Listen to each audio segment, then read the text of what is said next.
Hi, hello there, friends. My name's McLagging, and I am the Legend of Zelda: Link to the Past lover. Back around the 2017 days, I used to do various speedruns of this game, and did somewhat decent at it. And while doing speedruns, I also joined many randomizer races and tournaments, and I did pretty well in those too. I did this for a few years straight almost every single day. And after a while, I finally got burned out.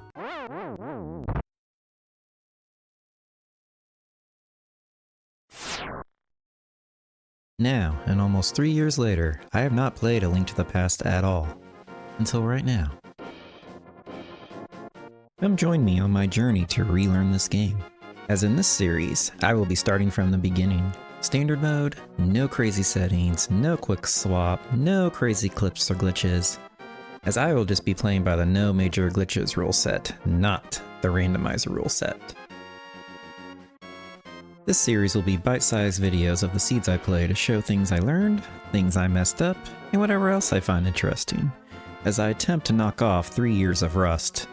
What's the worst that could happen?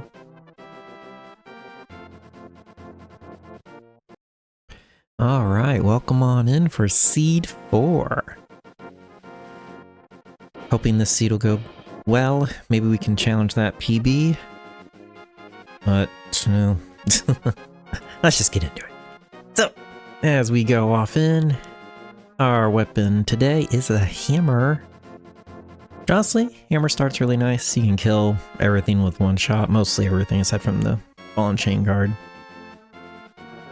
Otherwise, we got bombs out of the first chest, which is great. I don't have to farm as much. Feed ball and chain guy pretty well. Got Zelda. We're zipping through. Did a little bit of farming there. Got some money out of it. We did get a bottle with a fairy in it out of the sewer. In our first chest here, we get a bow. So now, that really puts Eastern Palace in play with that bow, and all of our Light World dungeons are crystals. Unfortunately, here in the tree is the Moon Pearl, so we are going to kill Aghanim today. Can't sequence break that.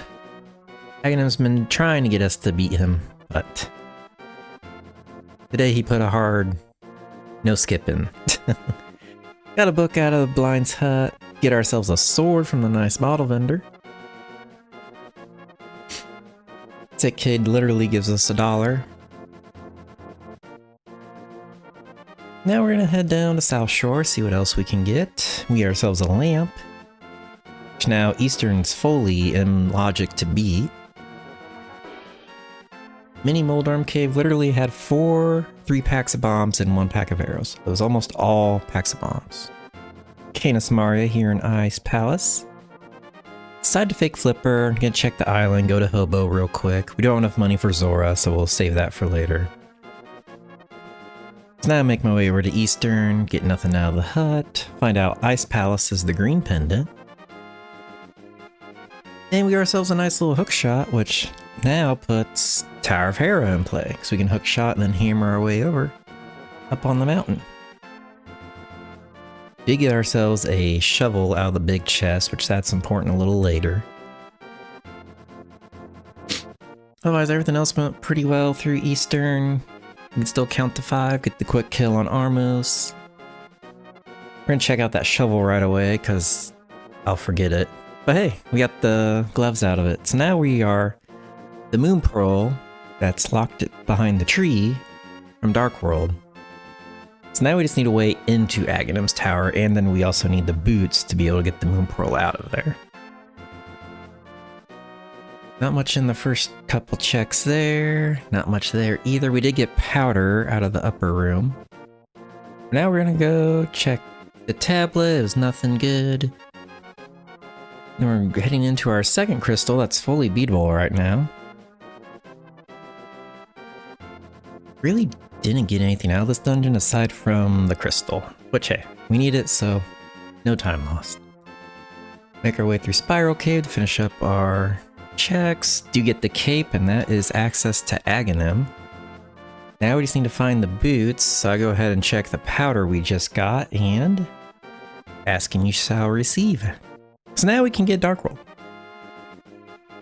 I decided to go after Desert because it's another crystal dungeon I can fully beat now, especially with the boots. I have no question if I can do it or not. So I figure why not, we might get a better sword or something out of this. Fortunately, we don't really get anything of big value out of coming here, but we do get our third crystal and the light world dungeons are all defeated. Arrow on the Lamos didn't go as well as I would have liked. Went okay, but not as good as I would have. So now we do our Aghanim's Tower climb. Fighter sword makes it a little pretty annoying, to be perfectly honest. But we eventually make our way through. Our health got a little low there, but we got a fairy drop off a guard.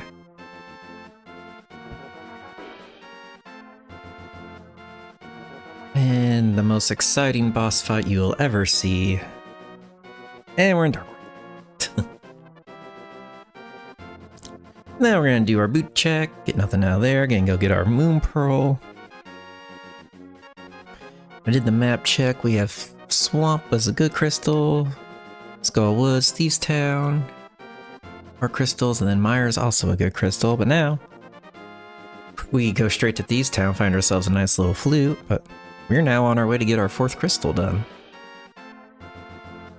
We had a lot of options in this seed once we finally got the moon pearl, but we've had a lot of dungeons we could beat fully right away too. Didn't get a small key, so we didn't have to go to the big chest. This fight actually went pretty well. We got our flippers off of Blind there, and we finally got ourselves a Master Sword upgrade.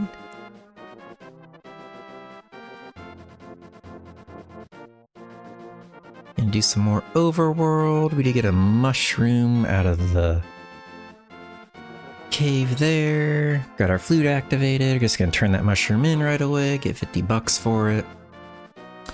We're gonna dip Pendant Pod, because Pod just has too many items for it to not have anything, and we can fully beat it at this point in time. It just sucks not having the mirror to navigate around, but we do at least have boots, so it's not as awful as it could be. It just seems no matter whether Pod's a pendant or a crystal, there's normally something in here. We didn't have many good options left as it was. And there's our mitts, which was very worth. That was actually the last item out of Pod. I'm pretty sure Elma did not have an item. We go straight up Dark Death Mountain to see what's up here. Not much. Turtle Rock is Quake, which we don't have yet, so we're gonna check out the Mire Shed. Nothing there, then we're going straight in the mire.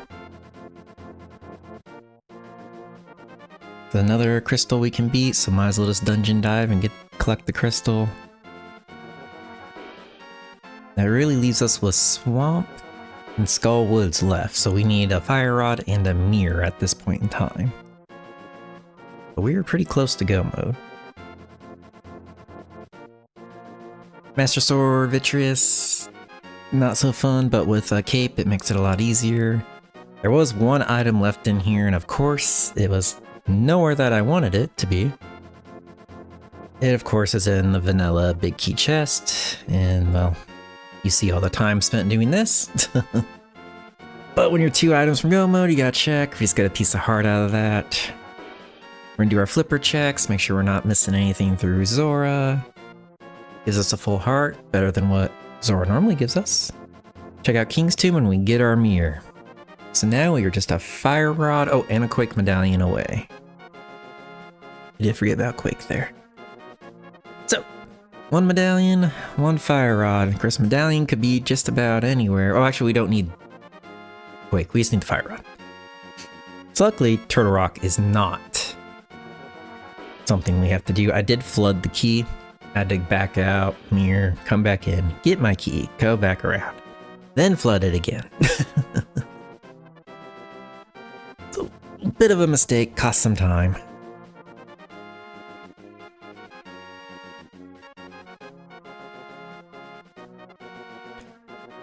Didn't get much out of Swamp. Master Sword, Argus fight, pretty slow. Just gonna say it's pretty slow. So I'm gonna check overworld, and there's the fire route. So let's go, man. My route was gonna be, I was gonna check that cave, I was gonna do smith chain, I was gonna do big bomb, then catfish, and then we were probably going to ice palace after that. But the first check we did in cave 45 was our fire rod, so we're just going straight for our last crystal, and we're booking it to Ganon's tower.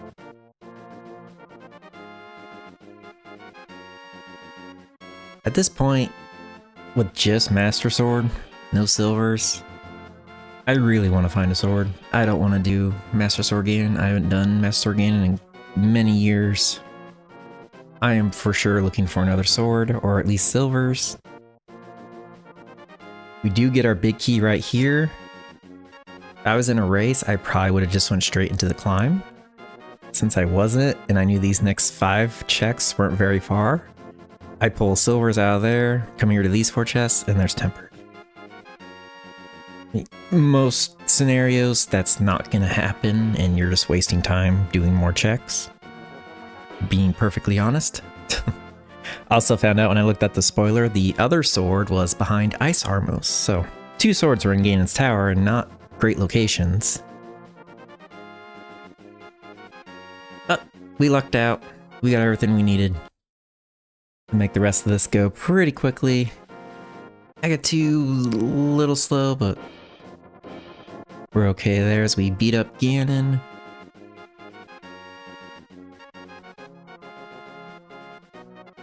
We get our triple of silvers. We end the seed pretty quickly. Challenged our PB, but didn't quite get it. Overall, pretty friendly seed considering how long we were locked in Lightworld, but we completed all Lightworld dungeons, which was great. So at a 133.30, can't really complain too much. We lost some time in Swamp with flooding the key. I could have routed in Cave 45 earlier. Like I could have done it before dipping Swamp, and that would have been a huge time save in the end anyway. Overall, those are just the little decisions you can make that can make a big difference, but in the end, not too upset with how I routed this. Still a good time. Get to our important stuff. 9-minute sword, 29-minute boots, 42 flute, and then of course the mirror was really late. But boots sub 30 minutes is such a good feeling. I just get bored walking around without boots all seed long for almost an hour and a half or longer. 18 bonks, no deaths. 244 menus, actually pretty solid. I like seeing a sub 3 there. In the end, we get a 149 out of 216. Pretty good run. I mean, we were about 4 minutes off our PB, which could have been challenged with a couple different decisions. And a couple things we could have potentially skipped and gambled on, but if you gamble wrong, guess wrong, it costs you so much time. Overall, pretty great seed 4. Can't really complain too much about this one. Feeling really good about how we've been playing lately as we continue on, but just feeling good after all this time. But we'll catch you in the next one, guys. See you then. Thank you.